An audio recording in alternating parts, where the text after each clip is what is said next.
Avec les réseaux sociaux qui sont devenus pour nous comme des compagnons fidèles, mesdames et messieurs, comment protégeons-nous notre vie privée? Doit-on d'ailleurs le faire? Salutations à vous, chers aînés, chers amis, chers abonnés de la page Facebook Les Cahiers de Ganiata Bello. Grâce à vous, la première vidéo qui porte sur ce que nous avons sur les réseaux sociaux et ce que nous faisons du numérique a été vue plus de 1400 fois. Merci beaucoup pour cela. Cette fois-ci, j'ai posé quelques questions à Franco Kouyami du campus numérique francophone.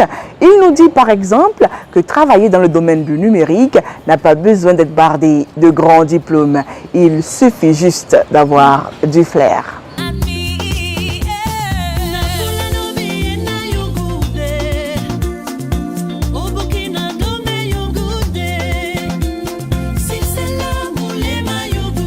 Le numérique est également le seul champ où il est possible d'apprendre, où il est possible d'exercer sans avoir fait des études longues. C'est avant tout une question d'habileté, une question de compétence et non une question de connaissance. Et si un jeune aujourd'hui a la passion, la volonté, même n'étant pas du domaine numérique, même n'étant pas d'un secteur d'une formation primaire scientifique, même n'ayant pas de diplôme universitaire, il peut investir le secteur du numérique pour peu qu'il trouve exactement ce qui correspond à son besoin, ce qui correspond à ses compétences, ce qui correspond à ses capacités et qu'il travaille, qu'il se forme pour y arriver. Que le numérique aujourd'hui, c'est la plus grande croissance, c'est le plus grand trou de croissance, c'est le plus grand champ d'opportunités pour les jeunes dans le monde. Que c'est le seul secteur d'activité où la demande est plus forte que l'offre. C'est le seul secteur économique où les entreprises peinent encore à recruter. C'est le seul secteur où le marché n'est pas encore saturé. Il faut croire en soi-même, croire en son potentiel et trouver le créneau dans lequel on peut s'insérer.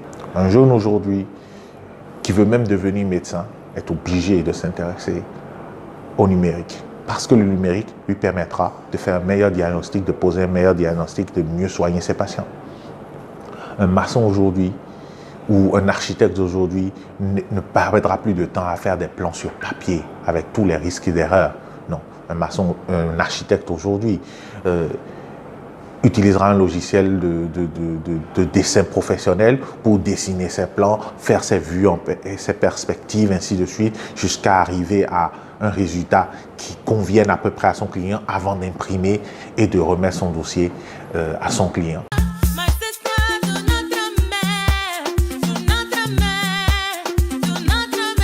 Votre vie numérique, c'est à l'image de votre vie dans des relations, dans la vie réelle, d'accord? Il faut faire attention et c'est les questions qu'aborde la sécurité informatique. Sur la question spécifique des réseaux sociaux, et j'en terminerai là avec votre question, c'est comme dans la vie réelle. Il est difficile de convaincre des gens, par exemple, sur les réseaux sociaux, de ne pas accepter toutes les demandes d'amis qui passent, de ne pas intégrer tous les réseaux ou tous les groupes WhatsApp, Instagram qui existent et dans lesquels on les ajoute. Et pourtant, dans la vie réelle, qui accepterait d'amener chez lui quelqu'un qui vient à peine de rencontrer?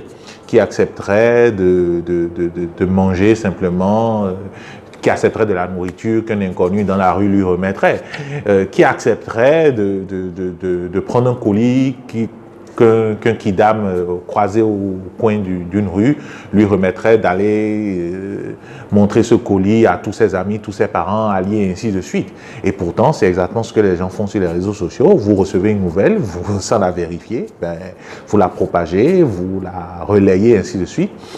Et j'aimerais bien sûr attirer l'attention de tout un chacun sur le nouveau code du numérique. Merci à tous d'avoir suivi cette vidéo. Merci à Franco Kouyami pour les explications. Ce sera le tour la prochaine fois de Médard Agbayazan, le fondateur de Blolab au Bénin. Il nous dira ce qu'il fait grâce au numérique, grâce à Internet. Il nous dira aussi ce qu'il aide les gens à faire grâce au numérique et grâce à Internet, évidemment. Encore merci à tous. Que Dieu protège nos journées, nos parcours, nos projets et nos rêves.